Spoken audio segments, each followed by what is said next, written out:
자, 일주일 동안 모두 건강하셨나요? 자, 오늘은 식당 파트 8. 이거 지난 시간에 제가 해설은 다 해드렸고요. 오늘 저랑 같이 연습하시는 시간 갖도록 할게요. Are you ready for some dessert? Yes. What's for dessert? We have milk pudding and hazelnut cookies. I like coffee too. 자, 여러분 이거 아로 시작하니까 문장의 끝은 그쵸. 비동사니까 올려주셔야 되고요. 우리 ready라는 단어 다시 한번 말씀드릴게요. D사운드는 T사운드랑 사촌이고요.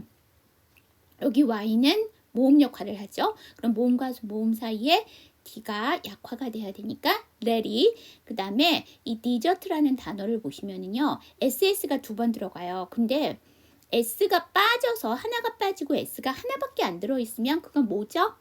데저트에서 사막이고요. 명사로 동사로 쓰이면 버리다 라는 뜻을 갖고 있습니다. 그래서 요거 잘 유념해서 보시고요. 발음도 달라집니다.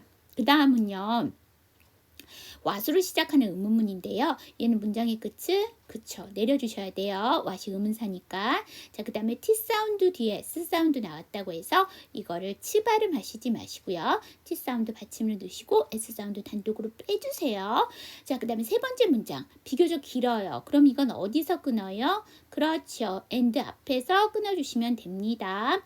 자, 그 다음에 I would의 줄임말 우리가 보통 I'd라고 얘기를 하는데요. 이렇게 줄여졌을 때는 단어가 나오기 때문에 대부분 줄여들어요. 그럴 경우에는 더 약화를 하시는 게 뒷단어를 발음하시기가 더 편하십니다. 그래서 I, like 이렇게 해주셔야 되겠죠.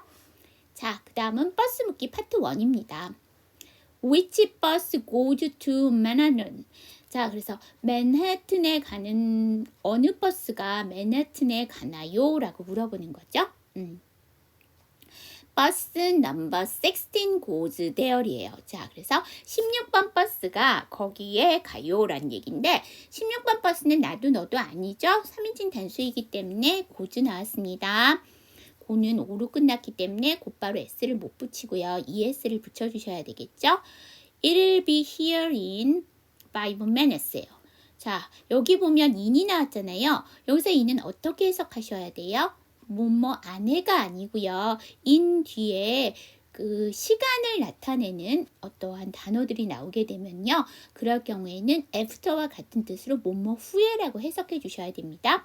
그래서 아직 안 왔어요. will be니까 5분 있다 여기에 올 거예요. 있을 거예요. 라는 얘기니까 올 거예요. 이렇게 해석해 주시면 되겠죠?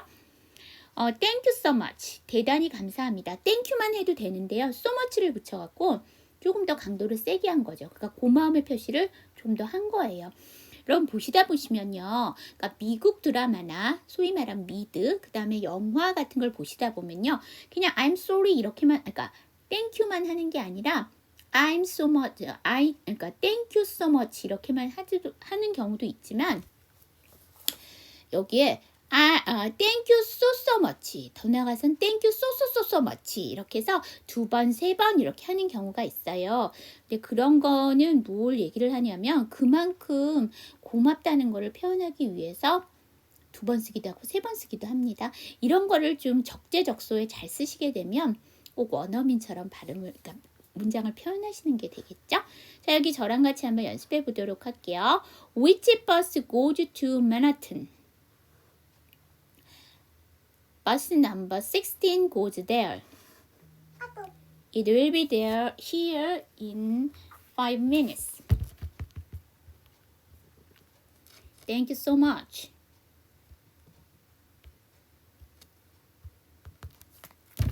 자, 여러분 이거 위치로 시작하니까요. 문장의 끝은 올릴까요? 내릴까요?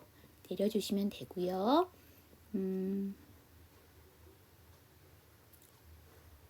네, 대충 이 정도 보시면 될 것 같네요. 자, 가정생활 파트 2입니다. I can find my wallet. 자, 여러분 wallet 하게 되면 지갑이죠. 근데 여러분 옛날에 배우실 때 wallet은 남성용 지갑, 펄스는 여성용 지갑 이렇게 배우셨을 거예요. 근데 지금은 그냥 wallet을 쓰셔서 여성용, 남성용 다 받으실 수 있어요. 자, 그 다음에 find는 찾다잖아요. 그런데 여러분들 상점에서 물건을 찾는다 그러면 look for를 써요. 그래서 저 뭐뭐 찾고 있는데요. 그러면 I'm looking for 이렇게 얘기를 하잖아요. 그런데 왜 거기에는 find를 안 써요? I'm finding 이렇게는 쓰는 문장이 하나도 없었어요. 그거 궁금하지 않으세요? 자, 여러분, 많은 물건 중에 내가 원하고자 하는 것을 찾고 있을 때 그때는 look for를 쓰시고요. 여기처럼 내가 원래 갖고 있었던 건데 순간 어디다 놨는지를 몰라갖고 찾고 있어요. 그럴 경우에는 find를 써요. 왜 그러냐면은요. find는 단순 찾다만 갖고 있는 게 아니고요. 발견하다. 그러니까 내가 내 치값을 못 찾는다는 거는 못 발견한다는 얘기잖아요. 그래서 find를 쓰고요. 그 다음에 find는요. 알아내다라는 뜻도 갖고 있습니다. 그래서 많은 물건 중에서 내가 원하는 것을 찾고 있을 때는 look for를 쓰시는 거고요. 이것처럼 갑자기 내가 갖고 있던 물건이 눈에 보이질 않아서 내가 그걸 빨리 발견해야 돼요. 그럴 때는 find를 쓰시는 거죠. 자, 그 다음에 Did you check your pocket? 어이구, 여기 안 고쳤구나. 내가 주머니를 확인해 봤어요 라고 얘기를 하는 거죠. 자, 보시면은 그래서 여기서 앞에 문장은 현재형이에요. 그런데 이거 문장은 여러분 과거형이죠. 그러면 A가 얘기하는 건 현재형인데 왜 B가 얘기하는 건 과거형일까요? 그렇죠. 내가 지금 지갑을 못 찾고 있는 건 현재형이지만 못 찾기 때문에 뭐 어딘가에 있을까 해서 다 찾아봤잖아요. 그랬을 때 주머니 확인한 거는요. 1초라도 전일 거 아니에요. 그래서 과거형을 썼고요. 여기 보시면 파킷 해갖고선 S가 붙은 이유는요. 아까 수업 중에 그렇게 얘기하시더라고요. 보통 재킷이나 바지나 치마나 보면 주머니가 한쪽만 있지 않아요. 양쪽으로 있게 되죠. 그래서 S를 붙였다 이렇게 얘기를 해주시더라고요. 자, 그 다음에 책이라는 단어가요. 여기서는 이제 동사로 써서 확인하다, 조사하다 이런 뜻인데 책이 원래 명사로 쓰이면 무슨 뜻이에요? 그쵸. 수표라는 뜻도 있고요. 확인, 조사라는 명사도 되지요. It's not in there이에요. 거기 안에는 없어요. 라고 얘기하고 있어요. 그러면서 You are late. 당신 늦었어요. Check this cash. 이 현금을 가져가요. 라고 얘기하는데 여기서 take 동사는 무슨 의미로 쓰인 거예요? 가져가다 라는 뜻이죠. 여러분 테이크아웃 할 때 커피 같은 거 가져가시는 거잖아요. 자, 여기 저랑 같이 한번 연습해 봐요. I can find my wallet. Did you check your pocket? It's not in there. You are right. Take this cash. 자, 여러분 여기 보시면요. can't가 NT로 끝났잖아요. 그런데 뒤에가 find F가 나왔잖아요. 두 번째 잠하지 마세요. 그 다음에 find 다음에 my를 쓰려고 보면 ND, M이잖아요. 그래서 두 번째 잠 마찬가지 D를 하지 마세요. 그 다음에 여러분 긍정의 can과 부정의 can't를 문장 안에서 어떻게 구분하세요? 그쵸. 긍정의 can은 짧고 약하게, 부정의 can은 강하고 길게. 왜냐하면 하지 말아라고 얘기를 해야 되는 거는 강조해서 상대방한테 각인을 시켜야 되잖아요. 그래서 강하게 발음을 합니다. 그럼 요거 제가 천천히 이 문장 다시 한번 발음해 보면요. I can find my wallet 이렇게 되겠죠? 그 다음에 did로 시작해요. 문장의 끝은 올릴까요? 내릴까요? 그렇죠. did는 조동사니까 문장의 끝은 올려주시고요. did 다음에 you니까 연음시켜서 did you. 그 다음에 check 다음에 you어니까 check your 이렇게 해주시면 되고요. 여기 그 다음 보셔야 될 게 pocket이라는 단어인데요. KET로 끝나는 단어는요. 여러분 이 사운드는 이 발음 하셔야 돼요. 그래서 pocket이 아니고요. pocket 이렇게 얘기해 주셔야 된다는 거 기억하시고요. 그 다음에 S 사운드는 복수형이니까 정확하게 발음 안 하셔도 됩니다. 그 다음에 T 사운드, S 사운드 나왔다고 해서 이거 치 발음하지 마시고요. 자, not 다음에 in이 나왔으니까 연음하시면 not인이고요. 다시 T 사운드 모음과 모음 사이 약화, 라린 이렇게 해주시면 되겠어요. 자, 그 다음 병원 파트 1입니다. What are your symptoms? symptoms 하면 증상, 징후라는 뜻이에요. 그러면 당신의 징후는 어떻죠? 라고 얘기하죠. 무엇이죠? 라는 얘기니까 자, 그러면 여기서 질문. 여러분들이 병원에 가시면요. 의사 선생님이 여러분들한테 뭐라고 하세요? 증세가 어떠세요? 이렇게도 물어보시지만 어디가 안 좋으세요? 어디가 불편하세요? 이렇게 얘기를 하시잖아요. 그럴 때는 좀 더 쉬운 표현을 하실 수 있어요. What's the problem? 뭐가 문제예요? 라는 얘기니까 어디가 아프냐는 얘기죠. 그 다음 What's wrong? 뭐가 잘못됐어요? 라는 얘기니까 어디가 아파요? 이렇게도 물어보실 수 있어요. 자, I have a running nose예요. 자, 여러분 증상을 얘기할 때는 have 동사 쓰십니다. 그 다음에 running nose죠. 자, running nose 하게 되면 이게 콧물인데요. run이 하게 되면 형용사로 콧물이 흐르는 물군이란 뜻이에요. 자, 여러분 run이라는 단어가 동사죠. 여기에다가 y를 붙이게 되면 형용사가 되고요. run이라는 아이는요. 단모음 단자음으로 끝났기 때문에 전미사 y가 붙기 전에 마지막 자음인 n을 하나 더 붙여줍니다. 그 다음 여러분 run 하면은 무슨 뜻이에요? 여러분들 달리다 뛰다만 기억을 하시죠? 사전을 찾아보시면요. 운영하다라는 매니지와 같은 뜻도 있고요. 더 밑으로 내리시다 보면 물 같은 것들이 흐르다라는 뜻을 갖고 있어요. 그래서 여기서는 흐르다는 거죠. 근데 이제 콧물이 흐르는 거죠. 자, 그 다음에 sore throat이에요. sore throat 하면 인후염. 다시 말하면 그러니까 목이 아픈, 그러니까 목에 이제 염증이 생긴 상태죠. 그래서 sore 하게 되면 따가운 화끈거리라는 형용사고요. 그러니까 바늘로 이렇게 콕콕콕콕 찌는 것 같이 아픈 것을 sore이라고 해요. 그 다음에 throat 하게 되면 이게 목구멍이라는 명사죠. 그래서 I have 증상을 얘기하니까 have를 쓰고 sore throat 하면 목이 아파요 라는 얘기인데 as well이에요. as well이 이렇게 문장 뒤로 빠지게 되면 또한이라는 뜻으로 also와 to와 같은 뜻입니다. 그래서 I have sore throat as well이에요. 그래서 목도 쓰려요 라고 얘기를 하네요.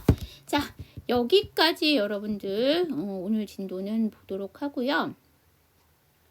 그 다음에 아이고, 여기도 조금 더 봐야 되겠다. 맞아. 죄송해요. Take these pills 3 times a day. 자, take 하면 앞가에서는 무슨 뜻이었죠? 가져가다란 뜻인데요. 여기서도 가져가다란 뜻일까요? 아니죠. 약 같은 것을 복용하다랄 때 take 동사 씁니다. 그럼 이제 여기서 질문하시는 게 선생님 약을요. 알약이나 뭐 그다음에 뭐 태블릿 그러니까 캡슐이나 이런 경우 같은 경우에는 다 이렇게 먹는 거니까 입동사를 쓰고 물약 같은 것들은 이제 드링을 쓰고 그럼 되지 않나요? 라는 질문을 하시는데요. 그렇게 써도 의미가 전달이 안 되는 건 아니에요. 그런데 보통 약은 복용한다라고 하기 때문에 take 동사 쓰셔야 돼요. 자, 그 다음에 dis가 나왔죠. dis는 this의 복수형. 왜 this가 안 나오고 dis가 나왔냐면 뒤에가 pills 해갖고 필이면 알약이잖아요. s가 나왔으니까 this가 못 나오죠. 그래서 이 알약들을 복용하세요. 3 times a day, 하루에 3번. 자, 원래 time이라는 아이는요, 복수를 쓸 수 없잖아요. 시간을 얘기할 때. 근데 time에 s가 붙는 경우가 2개가 있어요. 첫 번째는 곱하기 몇 배 할 때도 s가 붙고요. 몇 번, 횟수를 얘기할 때도 s가 붙어요. 여기는 3번이니까 3 times 이렇게 될 수 있어요. 자, 그 다음 요새는 코로나 때문에 해외를 못 나가시는데요. 보통 여러분들이 해외를 나가시게 되면 들어오실 때 많이 사갖고 들어오시는 게 건강식품이잖아요. 그러면 이제 그게 다 이제 해외에서 사갖고 들어오시는 거니까 설명서 같은 게 다 영어로 되어 있을 영어로 되어 있을 거예요. 거기 보시면 뭐 하루에 3번을 먹어라 라는 뜻으로 3 times a day 내지는 twice a day 2번 드세요. 아니면 once a day 1번 들으세요. 이렇게 많이 얘기를 하죠. 자, 우리 한번 여기까지 일단 보고요. 그 다음에 이제 today's tip 보도록 할게요. 자, 오늘은 개점 질주. 영어로는 오픈런이에요. 자, 여러분 오픈런 하게 되면은요. 여기선 달리다예요. 런이 흐르다가 아니고. 보통 여러분들이 오픈런 하면 어디서 들어보셨냐면 공연, 연극이나 뮤지컬 같은 것을 공연을 할 때 기간을 정해놓지 않고요. 그러니까 관객이 끊기지 않고 들어올 때까지 계속 상영을 하는 것을 오픈 런이라고 해요. 다른 말로 뭐 리미티드 런이라고 얘기를 하는데 원래는 거기에서 따왔던 말인데요. 요새는 오픈 런이 이렇게 공연과 관련돼서 쓰이는 게 아니고요. 백화점 문이 열리자마자 원하는 상품을 쇼핑하기 위해 달려가는 현상을 지칭해서 이제 오픈런이랑 했고, 이거를 이제 굳이 한국말로 바꾸면 개점 질주죠. 말 그대로 개점 질주잖아요. 그래서 이 말이 왜 나왔냐면요, 여러분, 코로나 때문에 해외를 못 가시니까 그 못 간 거에 대한 어떠한 욕과 만족, 그러니까 대리만족을 얻어야 되는데 그걸 뭘 할까 하다가 명품을 사는 걸로 대리만족을 하게 됐어요. 그런데 이 명품들이 왜 명품이에요? 장인이 만들어서? 그게 아니라 한정만 만드는 거죠. 그러니까 많이 만드는 게 아니라 소수를 찍어내는 거예요. 그러면 사겠다는 사람은 많고 물건은 정해져 있으니까 사람들이 새벽부터 거기 밤을 새다시피 줄을 서갖고 백화점이 딱 문 열리면 난리가 나서 물건을 사죠. 이게 왜 나왔던 거냐면 불과 한 달 전에 이탈리아의 명품이 가을에 가격이 올라간다라는 정보를 입수하고 우리나라 사람들이 그 명품을 사기 위해서 개점 질주를 한 거죠. 그렇고요. 이제 보통 이렇게 개점 질주, 즉 오픈런의 대상이 누구냐면 MZ세대예요. MZ세대라는 거는 뭘 얘기하는 거냐면 20, 30대를 얘기하는데요. 그러니까 80년대 초에서 2000년대 초에 출생한 밀레니엄의 세대를 뜻하는 M과요. 1990년대 중반서부터 2000년대 초반에 출생한 Z세대를 총칭해서 MZ 제너레이션, 그래서 MZ 세대라고 얘기를 하는 거죠. 그래서 얘네들은 디지털 환경에 익숙하고 최신 트렌드와 남과 다른 이색적인 경험을 추구하는 것을 특징으로 하기 때문에 이렇게 명품을 사는 걸 좋아하죠. 자, 그래서 오늘은 여러분들과 오픈런이라는 단어를 한번 봤습니다. 혹시라도 뉴스에서 나오게 되면 영어 시간에 한번 들어봤단 말이다 라고 생각을 하시면 될 것 같아요. 자, 오늘 진도는 여기까지 하겠습니다. 자, 수업 드시느라고 고생하셨고요. 일주일 후에 뵙도록 할게요. See you next time!